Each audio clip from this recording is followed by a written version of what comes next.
This is episode 1694. Welcome to the Daily Meditation Podcast. I'm Mary Meckley, and I honor you for showing up for yourself today as you get ready to slow down and connect to the best part of who you are. In today's episode, we continue with our theme this week. Our theme is all about clarity, mental clarity. And in today's episode, I'm going to share with you ways to create clarity in your physical spaces, because research shows that when you have spaces that are cluttered, your thoughts become cluttered and it's hard to focus. And if you've been with us throughout this series, a few episodes ago at the beginning of the series, I shared with you research from Dr. Gary Small, who is a professor of psychiatry and behavioral sciences at UCLA. And he's done a lot of research on the brain and how your brain functions. And in the earlier episodes, I shared how when you are online using the internet and your different devices, and you click around from one site that you Google to another site, and you quickly scan articles that really don't have a whole lot of content anyways, instead of reading well thought out articles and spending some time on one site focusing. And when you check emails and text messages, this can actually harm your brain.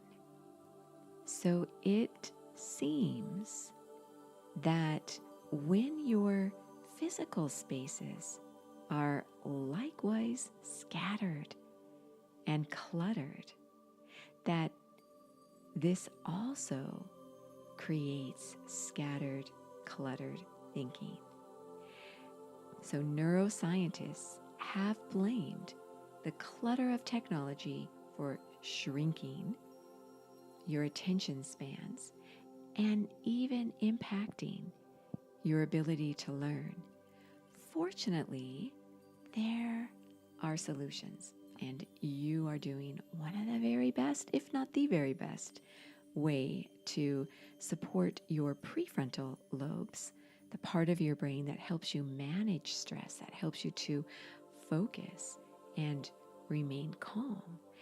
So meditation can help you with clarity. There are also other healthy habits that can help your brain sort itself out. And Dr. Gary Small says the brain can right itself if we're aware of these issues. So as you start a brand new year, you may have already thought about streamlining your physical spaces, reducing clutter. And if you follow along with the KonMari method by Marie Kondo, who is from Japan, you may be familiar with her book, The Magic Art of Tidying. I believe that's the name of her book. I've read both of her books and followed along with streamlining my own physical spaces. I've completed every area except for the final area she recommends you streamline, which is your souvenirs or your photos. I still have that to streamline, and you may have watched her show. Now, she has a show on Netflix, I believe it is, and you can watch her approach to streamlining and decluttering your life.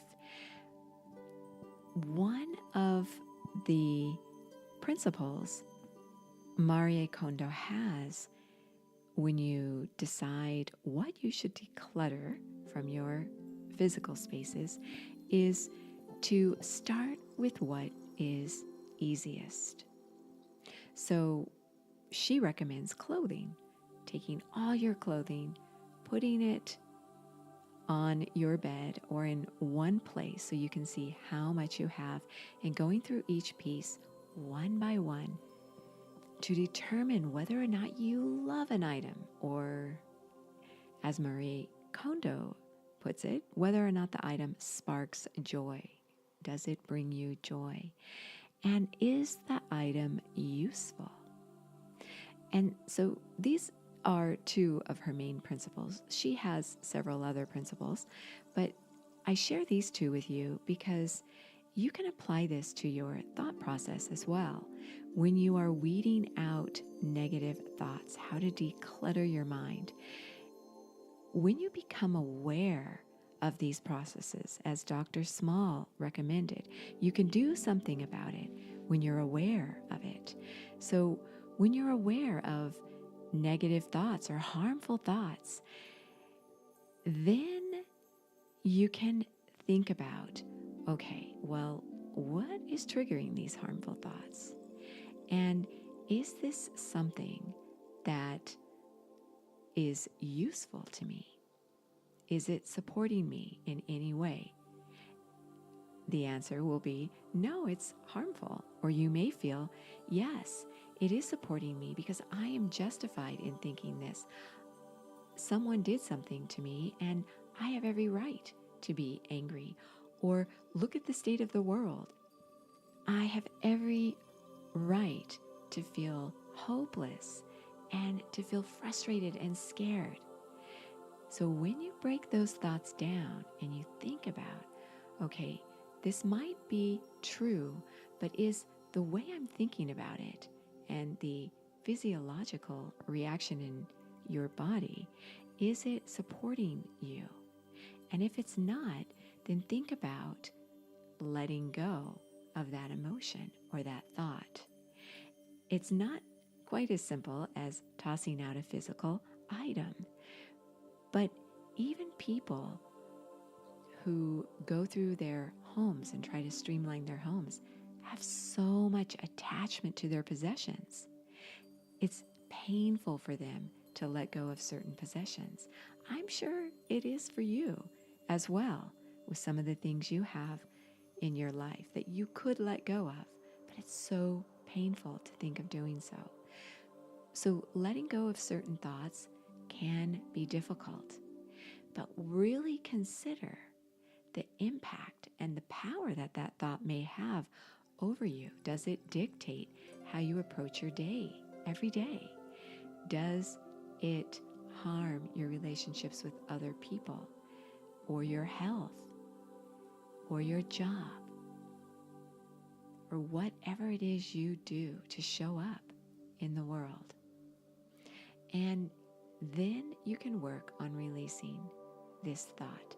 Start with the easiest thoughts first, and then begin to release those. So you could think, oh, I just don't like waking up early in the morning. This is a negative thought because you know that when you wake up early in the morning, you win the day. So if you have this thought, you know you need to wake up early, but every morning you wake up feeling like, oh, I just don't want to get out of bed. Think about the pain associated with not getting up early and losing out on valuable time that you could spend focusing to get certain things done so that you have more time to spend later on in the day with your loved ones. These are the same decisions we make when we go through our physical items as well. We may think, oh, we need to hang on to this jacket. This jacket has so many memories. So there's an emotional attachment, but you never wear the jacket.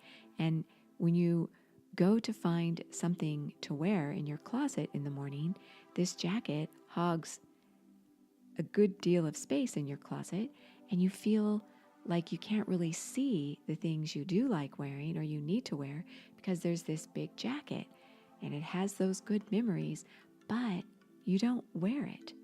Well, maybe you could find another place for the jacket, or maybe you could say, this jacket was good to me. I have these good memories. I thank the jacket, as Marie Kondo recommends, thanking your possessions before you release them, and pass it on to someone who likewise will enjoy this jacket. And that way you have more space in your closet, and you're going to enjoy your clothes that you wear every day so much more.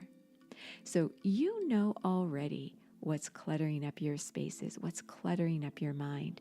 So as you sit down to meditate today, focus on your thoughts as you settle yourself down. And your technique for today is your fifth chakra. Chakras are simply energy within your body that settles in certain locations. Well, your fifth chakra is located at your neck, your throat. It impacts how you communicate with others, the words you use, the quality of your voice, your authenticity. Are you being authentic? Do you share your true self? How does the world perceive you? These are questions to reflect on, to help you better be able to release those things that no longer support you, including your thoughts, including your physical possessions.